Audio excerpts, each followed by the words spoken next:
Broad Street Review podcast is an extension of Broad Street Review, Philly's home for arts, culture, and conversation, an online arts and culture journal covering the greater Philadelphia area. I'm your host, Darnell Radford. Today on the podcast, Melanie Finister and Brenson Thomas join us in the virtual studio to talk about the world premiere of Abandon by Pulitzer Prize winner James Ijames. Here is my interview with Melanie Finister and Brenson Thomas for Abandon. And welcome to the podcast. I'm your host, Darnell Radford, and today I'm in the virtual studio with cast members of the world premiere production of Abandon, written by Pulitzer Prize winner James Ijames, which I think everyone in this city never gets tired of saying that. Yay. And so I will give everyone a chance to introduce themselves. We'll start with Melanie. Hi, I'm Melanie Finister, and I'm thrilled to be here with you today, Darnell. Thank you. And I am Brenson Thomas. You can call me Bryn. That's what most folks know me by. And I'm excited to chat with both of you. Yes. So welcome to the virtual studio. Yay, thank you. Great to have you. Thank you. And because I always have to say this, because in full disclosure, I am the general manager at Theater Exile, but Yay! I am putting on my podcaster hat for this conversation. So I'm going to pretend I know nothing. So you know everything and you help so much. Yes. Okay, so tell us about yourselves first. Melanie, tell us about yourself. Tell us what we need to know about you, where we could have seen you in the community, how you got to this point. So, Melanie Finister here. I have been in the Philadelphia theater community since 1991. I'm an old head. And I wound up in this area because I was invited by People's Light and Theater in Malvern, Pennsylvania, to join their young company called Stone Soup. And I kept thinking that I was going back to New York, and I just never did. One job led to another, and then over time, I just started calling Philadelphia home. I have worked at most of the major theaters in the area. I'm a company member at People's Light still, and also a company member at Wilma Hothouse. And this is my premiere performance at Theater Exile, so I'm thrilled. Yay. All right. And Bren. Yeah. So I grew up in Georgia and majored in theater in college and had an internship at a theater company in Atlanta. But I was eager to do more than act, and I actually was very interested in like dramaturgy and casting and the more artistic side. And that's actually what led me to Philly. I was an apprentice at the Walnut. I was the casting apprentice for a season and learned a lot about the other side of the table. But then doing that apprenticeship, it made me miss acting. And so I went back into acting for a little bit before going down more administrative route. And I worked at University of Arts in the School of Dance before going to grad school. And so it was at Sarah Lawrence where I got my MFA in theater, where I started to do more performing and writing and a bunch of different things. And then I came back to Philly because I love Philadelphia and already had like a community of folks here. And so that was in 2018. And since then I've gotten to perform with Lightning Ride Special and performed at the Arden in a world premiere of our Eric Thomas's backing track with Melanie, Yeah, um, which was a dream. it was. It was Yeah, I wonderful. got to be at the Wilma as well, and now I'm at Exile. Also, my first time here. So, yeah, Philly's been very, very kind to me, and I love it. That's great. And it I just realized that neither of you are strangers to world premieres.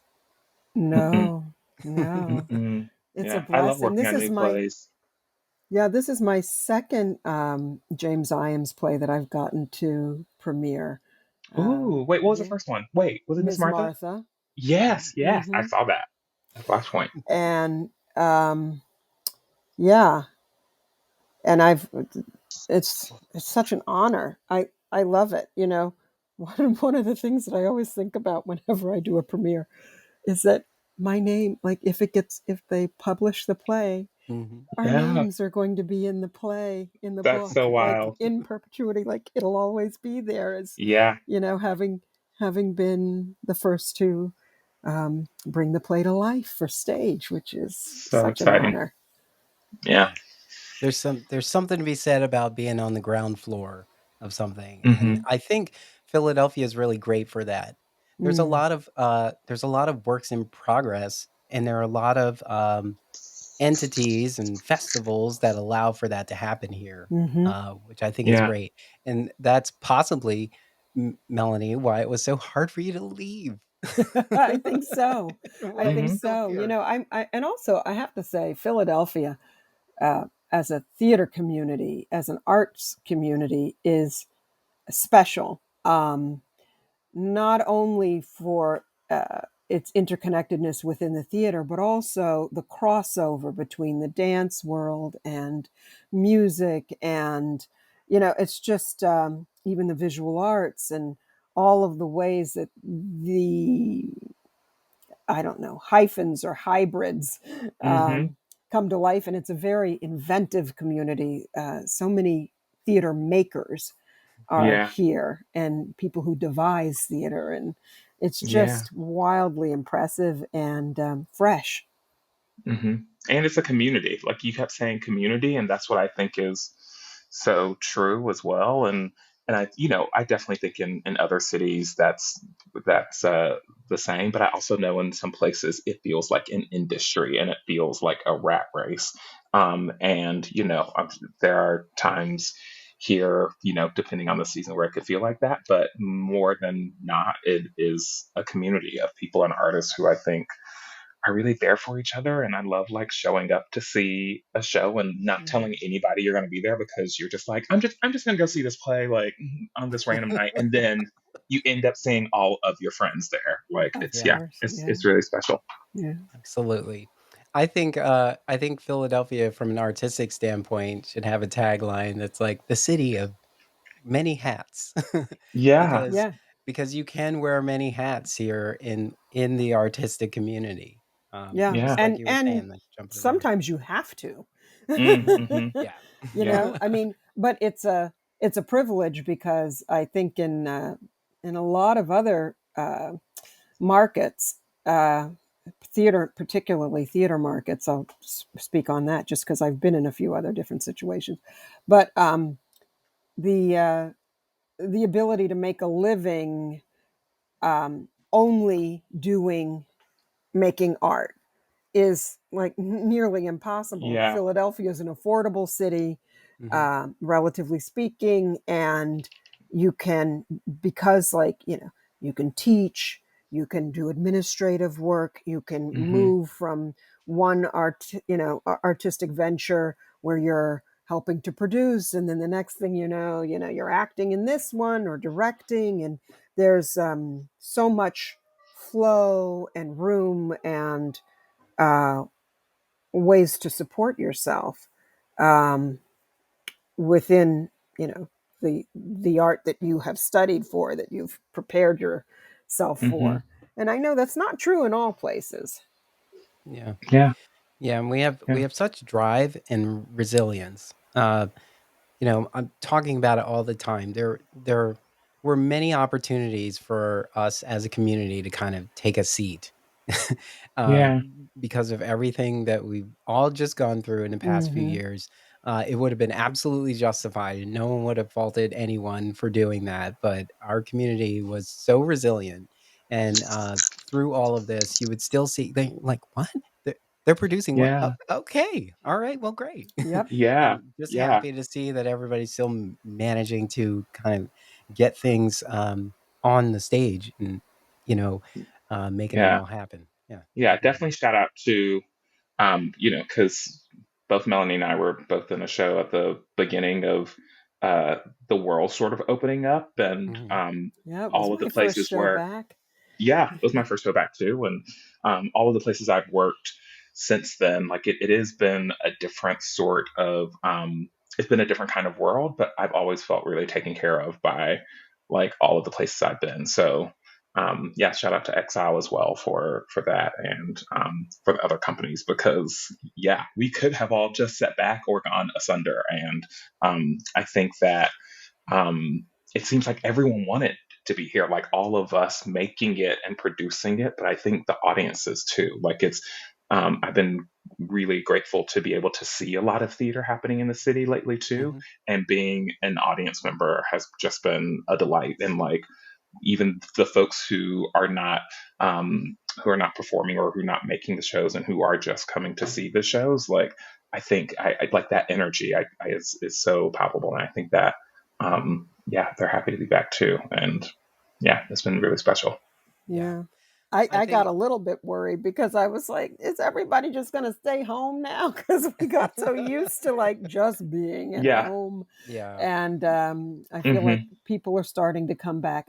I will say, audiences are not entirely back. We need No. y'all. Yeah. Anybody listening to this thing, you need to buy a ticket and come Please. on out and be with the Yes. people Yes. Yes. in the There's good room. theater happening. I was just about to say what I love about the beginning of this conversation is that it is sort of a promotion of the community at large, Yeah. and I feel like we have to do that. We have to let everybody know like we're still thriving, we're Yeah. still out here. We're still Yeah. doing all the work, putting everything in to make sure that everyone is safe and that you can be engaged in the work. Like we're not phoning Absolutely. this in. Like, Mm-mm. you know, theater is alive and well in the community. So I Yeah. will remind Absolutely. everybody of that in every podcast I produce. So Right on. it's Yeah. a great start to We out here. it. Yes. So let's talk about the world premiere production of Abandon. So tell Well, us about well, Abandon. okay. Yeah. Who wants to Yeah. who wants to So, tell us about Abandon in your own words? I don't want to. I Yeah. want to make sure that I don't do any spoilers or anything. But Yeah. abandon. Bren and I play mother and son, Hmm. and it's the story of.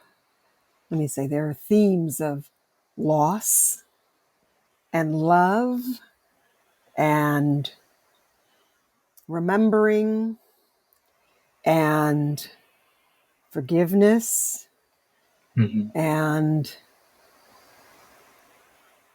judgment, the cost of judgment, and connecting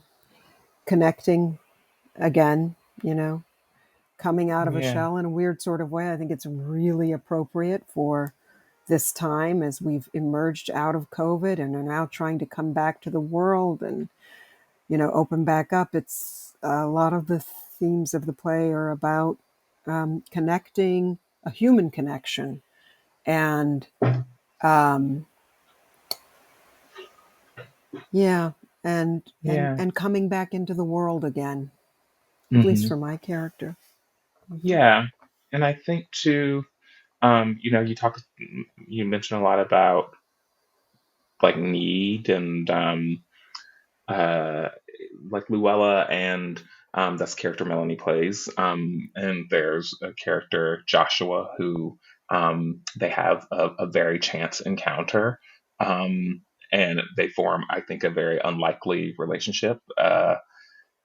And I think it's just rooted in need. Like these two people need each other, and they're two people who I think, their paths may cross eventually, but um, like there's no reason for them to really be in each other's lives, and yet here they are.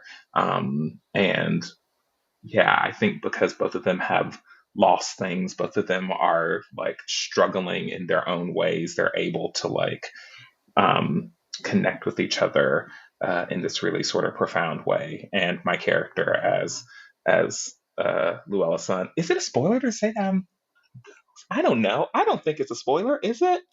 I Because don't someone asked me about it know. earlier. Is it? I think it's on the poster. I think it's Okay. okay. Okay, great, great. Yeah, so I play a ghost. Gabriel is a ghost. And so um uh sort of watching um, Luella's character, who plays again, who is my mother, watching her be stuck and watching her grieve, but also like watching her slowly move on in her own sort of way, um, is I think really profound as well about um, sort of what we hold on to after we lose someone. Mhm. And what were your first impressions of this piece? Melanie, you were a Mhm. part of the studio exhibition development of this piece um, in early 2022, right? 2022. Mhm. Yeah, I think it was 2022. Yeah, we Yeah. did that Yeah. then. What were your first impressions of the piece at the time? And then Bren, I'll get yours as well. Um, I remember going like, "Wow, this is wild!" It was a wild ride, um, and reading it, I was surprised. There were a lot of surprises and turns, um, and yeah, and just there's like there's magic and ghosts, and it was parts of it were scary and parts are like an adventure piece, and other parts are more like rom-com kind of uh, sort of situation. Some of it is family drama. I'm like, there's everything in this Hmm. piece. It's a wild ride. um and there was stuff that there's things that are I do remember when we read it, I didn't understand how violent it is. And now that we've started working on it, I'm going like, wow, there's a lot of violence in this piece too. And it's funny because when you're reading it, I don't know, it just doesn't manifest the same way as when you actually start to engage and figure out staging, and you're like, oh, so parts of it are actually pretty brutal too. Yeah. Yeah. I was noticing folks like cringing and like feeling tense at towards the end, I'll say, during the dress run the other day. It was because that was the first time that we'd done it in front of that many people. So watching folks' reaction to some of the situations was interesting. I learned a Mm-hmm. lot. Mm-hmm. Yeah. Um, has a in your mind, Melanie, has the piece changed any since your initial introduction to it? It has changed some. It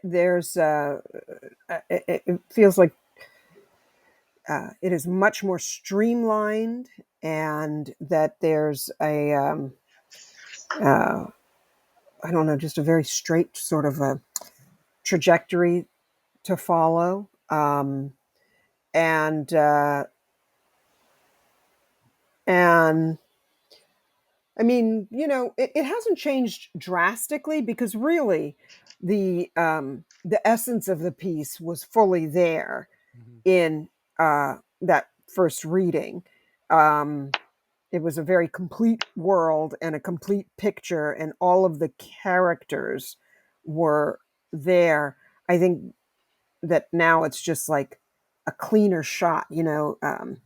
There's some stuff has been let go that that may have just been like slightly, I don't know. It's just tight. It's tight now. It's a Yeah, tight little story being told. it really is. Yeah. Um, Bren, Hmm. Gabriel being a ghost, a figure Yeah, of sorts. yeah. Um, I'm wondering if you're thinking like, does your character have unfinished business? Hmm. Um, Like, why is your I think character still around? Yeah, I think yes and no. It's something we've talked about before because Luella is a conjure woman. It's something that she says in the script, and so and there are times when she calls Gabriel there. She invites him there, but there are also um, several moments throughout where he's just there. He's living there too. So we have asked the question like, why is he visiting? Why is he there? And I'm not sure if there's anything left that he needs to resolve in the sense where like he has an axe to grind. But I do think that there is a love for his mother. There is a concern for his mother. And he says in the early on in the script, he says, I just wanted to make sure you, and he was going to say something, and then he changed his mind and he says, I just don't want you to be lonely. And I Mm, think that there is some truth in that. I think there's a lot of truth in that. I think there is some subtext in that as well, in the like, why doesn't he want Luella to be alone?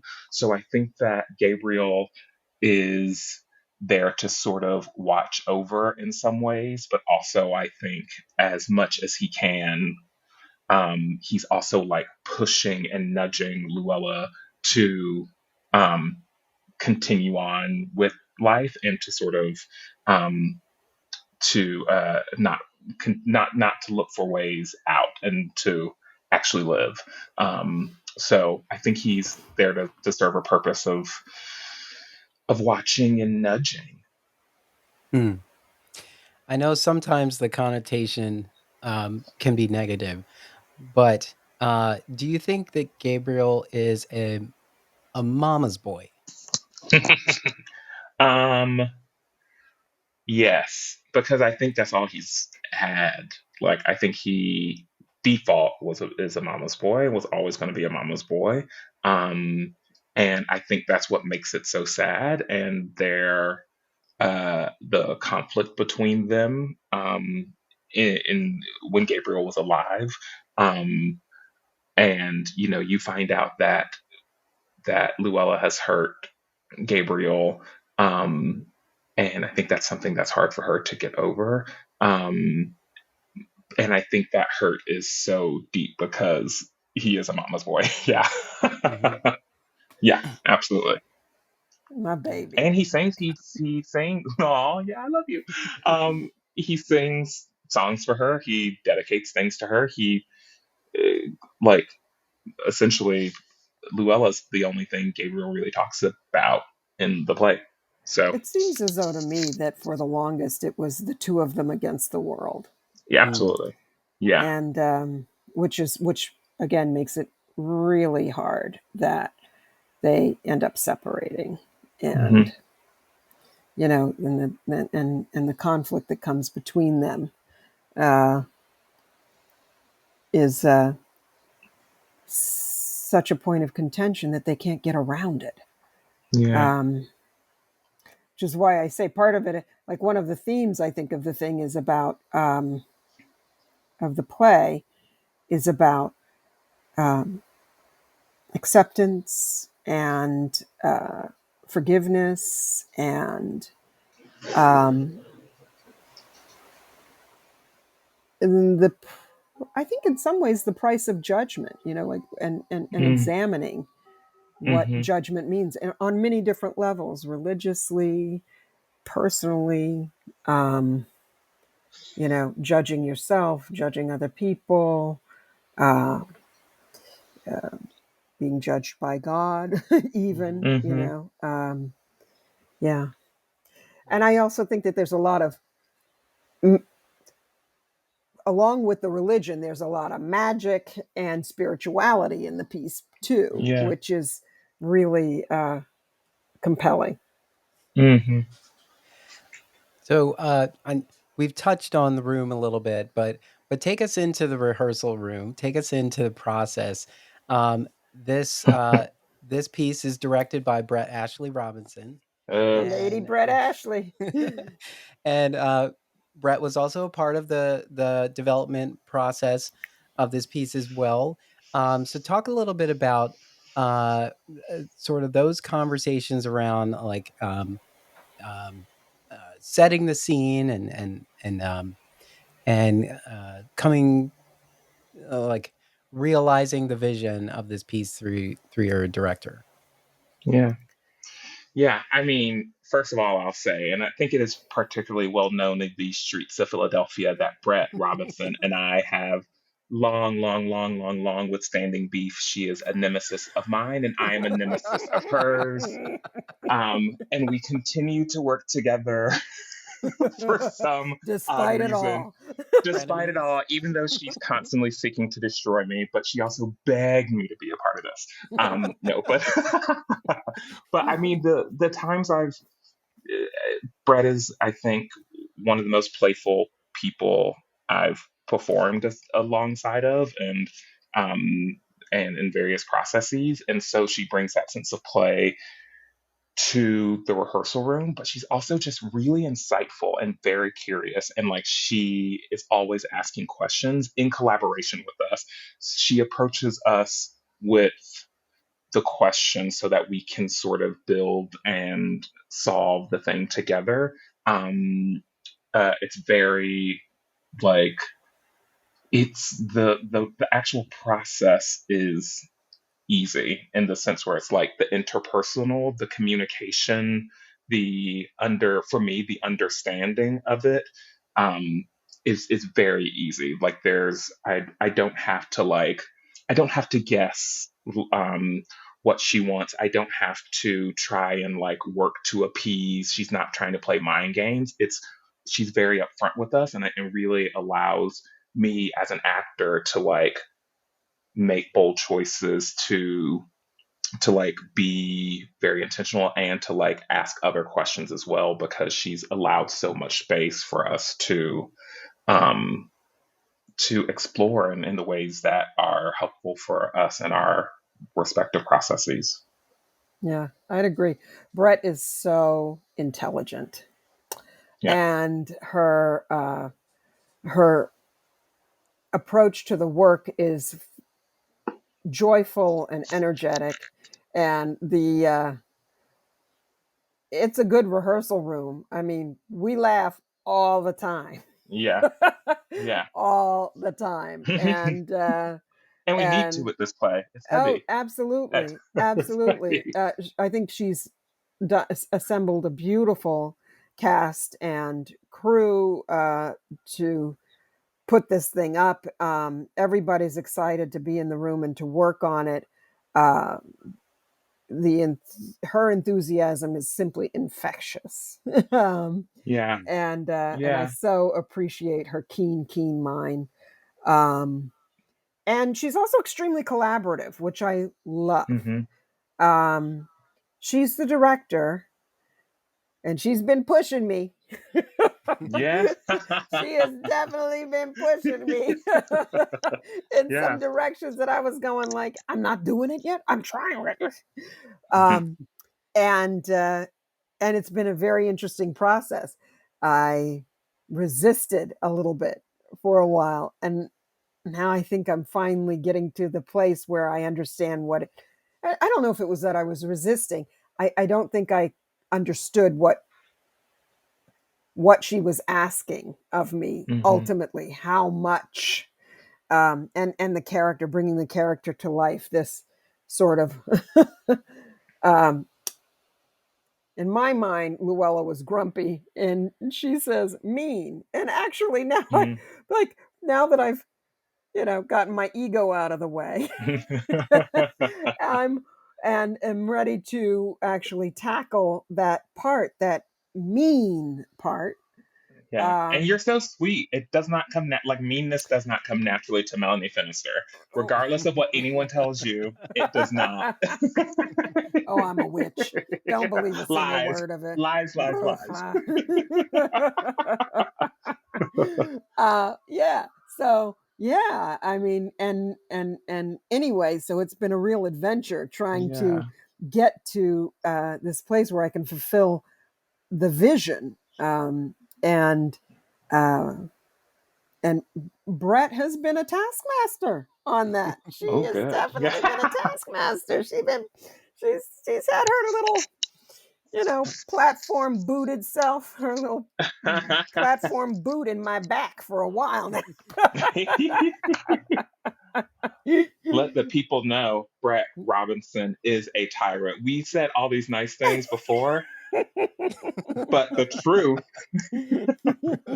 no, but she really No. does. Like it's really great that yes, like um I think she challenges in this really great way.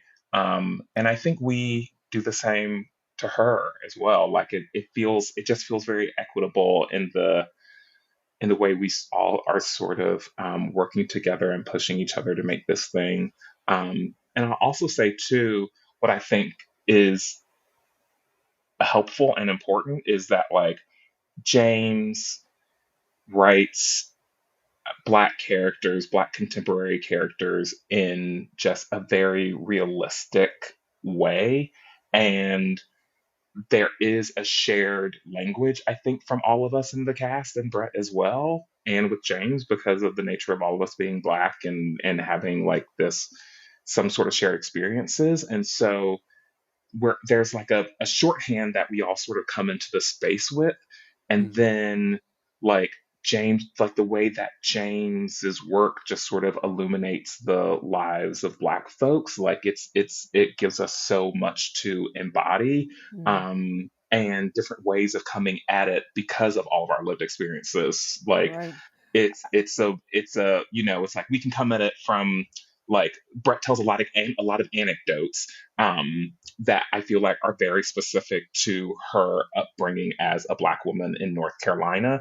But like we get it because it's like we can see ourselves in those stories, but also in the text that we are working from as well. Right. And I will say, like, one of the things that I absolutely love about James' writing is that he allows plenty of room for invention in the Yeah. hands of the actors and the directors.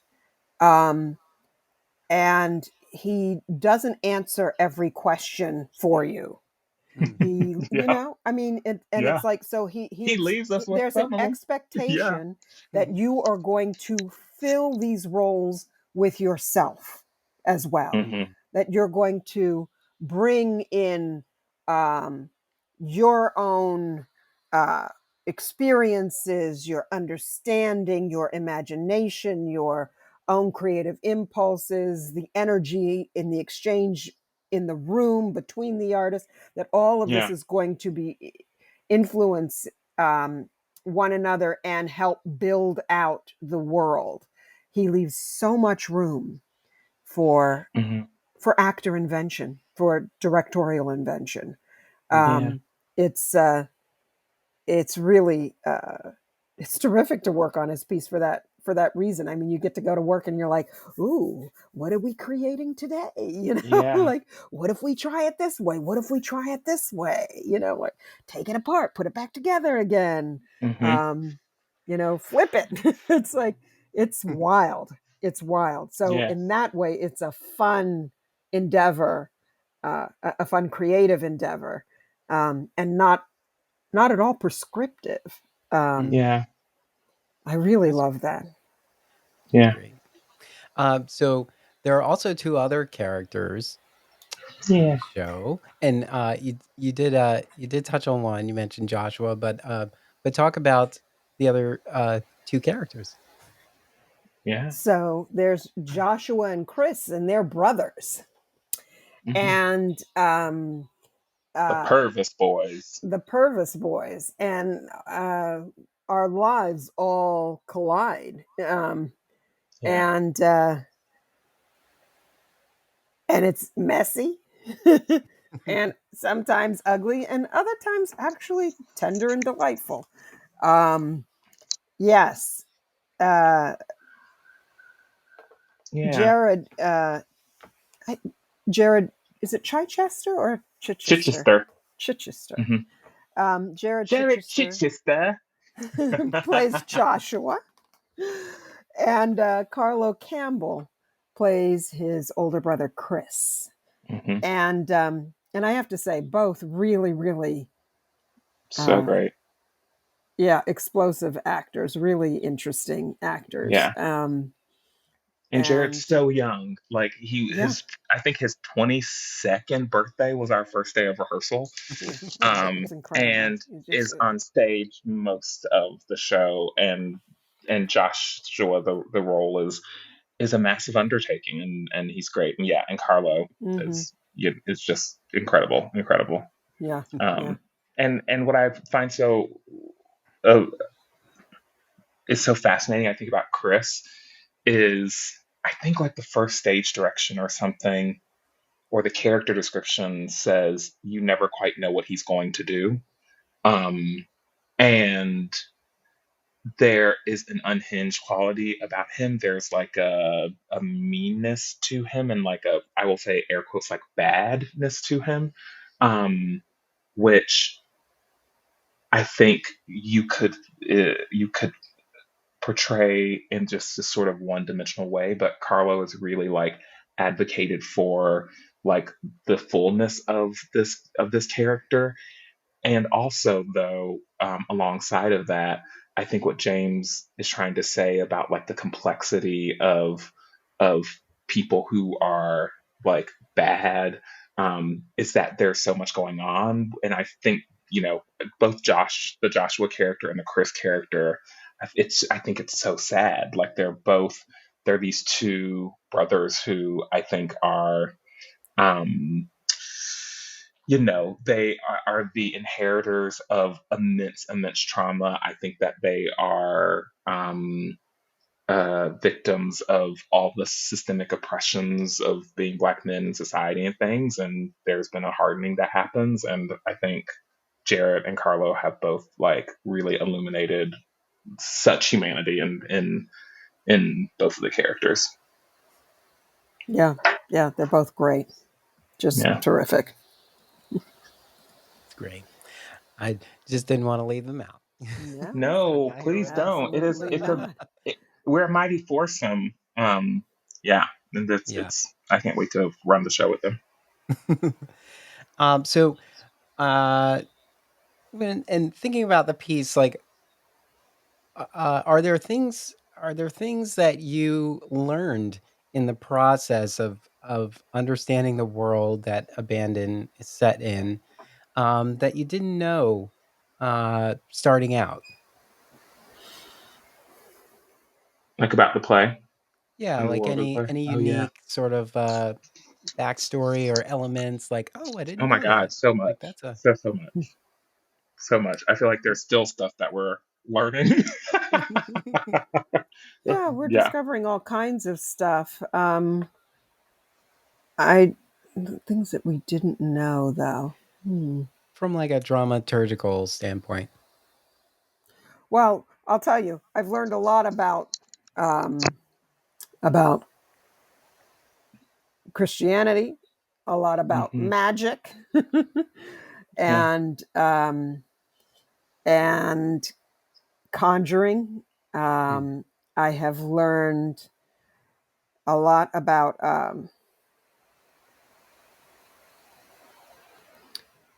what it is to.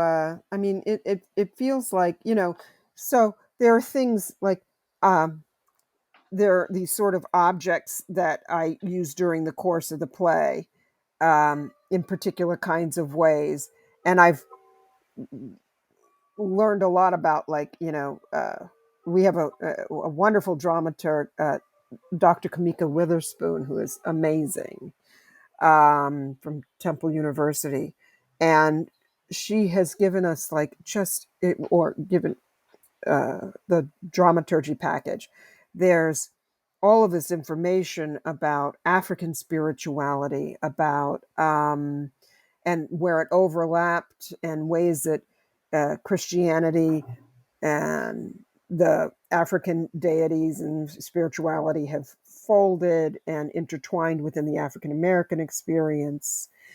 And all of, she's just like rituals and objects and um, spells and stuff like, I mean, it's very cool. So I've learned a lot about that, which has been really, really fun through the dramaturgy, for real. Yeah. Yeah. Same. The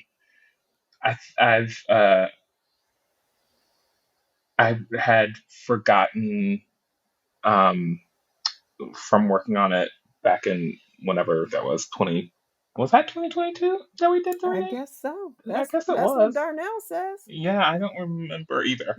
But I had forgotten a lot about um Luella's backstory with being a holy roller and being a first lady and being very Christiany and just like the melding of that like Christian fervor with this mystical conjure woman side and the space between that and grief and um yeah, that was something that I'd forgotten about and that Right.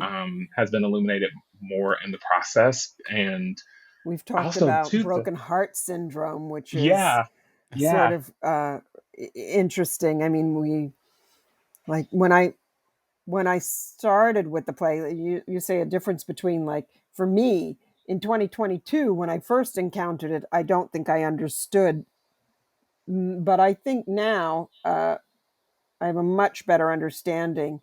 And Luella actually, I think, suffers from broken heart syndrome, which is a hmm real thing. yeah, And that happens to people after great trauma and loss. Some people really do have manifest all kinds of anxiety and depression and physical um, pain as a result of that trauma. And I think that's what happened to Luella. So that was sort of a delicious discovery for me. yeah. So I know you're all professionals, and you know you What you want to know, Darnell? What you want to know? I know. you well, you commit to the job, and Yeah. you do your work um as you would do it in any fashion. However, in the process of saying, like, this production will be a part of this season, uh James Imes, his star just continued to rise. And Yeah. baby, we catching the tail of that star and riding it as far as we can go. And so No, as it's a this thrill. It's a yes. Yeah. thrill. It's And so as this incredible. production makes its world premiere, it is also, kind of in the shadow, I guess, of Fat Ham, which is on Yeah. Broadway. Which I And guess open to rave reviews, it sounds yeah, Yeah. like. Yeah. and it's a Pulitzer Prize winner. Does it make you feel any kind of way, being a part of this production and tackling this piece with all of that kind of as a foundation point? Mm. It Yeah, it makes makes me me feel feel like happy. I better be good. Yeah. Yeah. I better be working. Yeah. That's what I think. Yeah.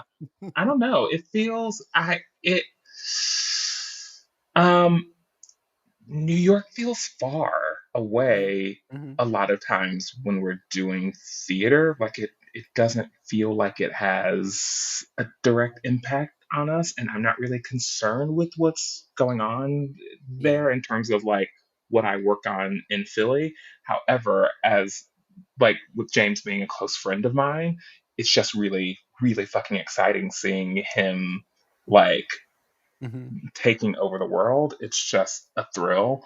Um, and I think with, I don't know, I sort of feel like um, uh, part of a club now. Like I'm one of the babies. You know, we are one of, I think, like including Fat Ham, maybe one of three other world premieres that he has like this season. Because I think there's something else that's opening in DC. I think there's something else that's happening in this area. So I don't know. It's like Abandon is a part of that, and so I Mm. feel like we are in this very sort of this special kind of club. It's like, oh, we all are premiering James's work in this Mhm. season at this time, and all of his plays absolutely speak to each other. Like that, there's another ghost in Fat Ham. There are Yep. people dealing like wrestling with their sexuality and dealing with loss, and so I think that these pieces like really speak to each Hmm. other, and yeah, Yeah. Yeah. And I will say, um, I started out by saying this: what a privilege it is to get to premiere any play. To help bring, um, to take that first step into bringing the piece to life is a real privilege and an honor. And mhm, I truly uh, feel you know, a, a, a commitment to doing the best that I can to yeah, realizing in the world and to bringing it to life. I mean, and I would like to believe that I do that with every play. The good you do, news is that really, I think Brennan's right. I I'm not worried about New York. Yeah. I'm thrilled for James and all of his accomplishments. And we have known James, and James has been such a vibrant part of this community Mhm. for decades. Um, and I've worked along with him as an actor. I've seen him in act in other people's plays. I have seen uh, his plays being produced all over, including the public in New York, yeah, um, and still, here we are in Philly. I mean, he's I don't know, he's a homeboy. This is it. He's our yeah. He's. baby. I was about to say He's he's always going to be here. ours. It's He's kind of like yeah. Yeah. I Yeah, can't. we claim I him. That's yeah. I it. can't be I can't be worried about I'm people not worried about who right. already who are getting to It's like experience you're just getting to the know Brit. James. Yeah, Oh, Yeah, oh, yeah. that's sweet. it's yeah.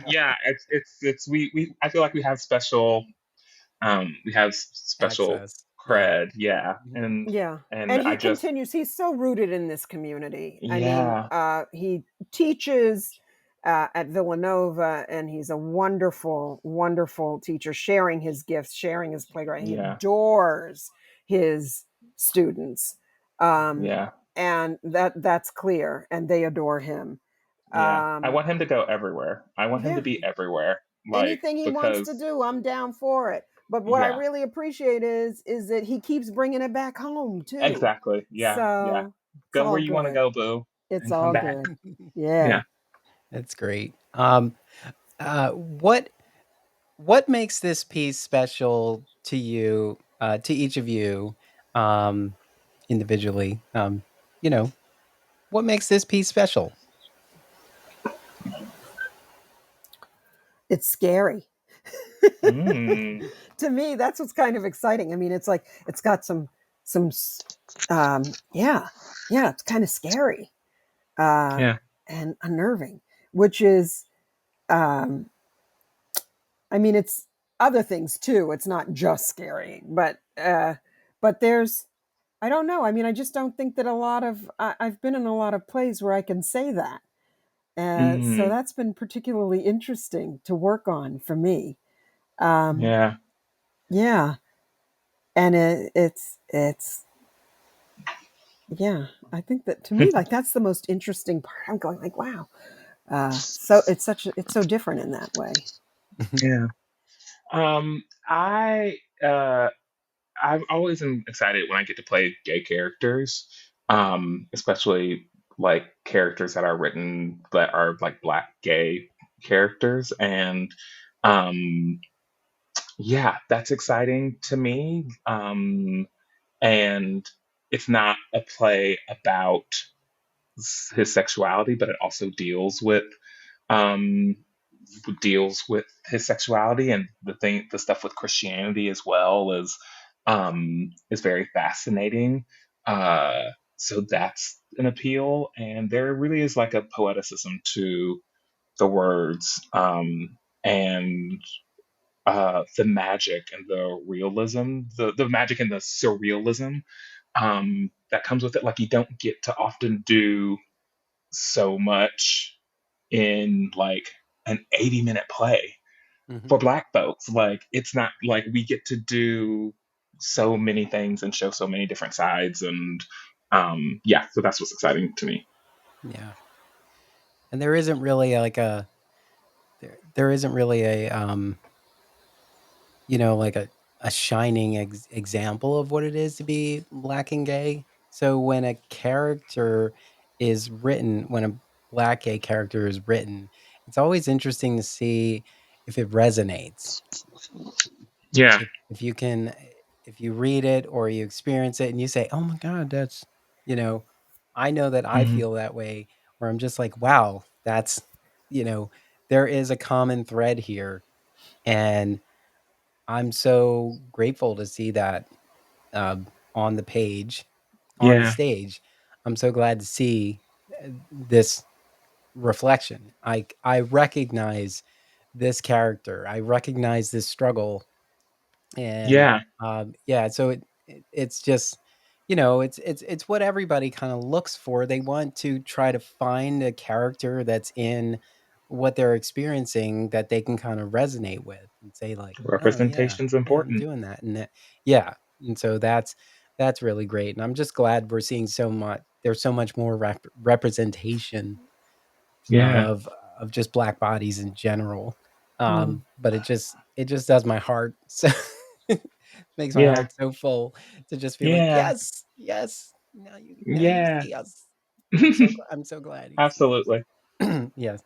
Um, yes. So the production is Abandoned. It's a world premiere by Yeah. Pulitzer Prize winner James Ijames. It's directed by Brett Ashley Robinson. It's on stage at Theater Exile from April 27th through May 21st. And you can get tickets by going to Theater Exile. That's Theater RE Exile.org.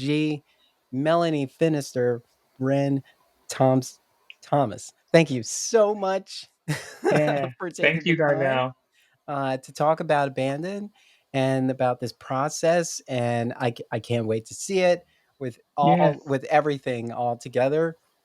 I'm trying to keep my distance from it as much as I can because I like You want to be I want to just sort of surprised. Yeah. I just let people work. That's what I always say. I just let people work. Do Cool. Yeah. your And work. we're so Uh, appreciative of you too. Thank you yes, Yes, for but all your Darnell, help. but it's been a joy, really. I mean, the whole experience at Theater Exile has just been lovely.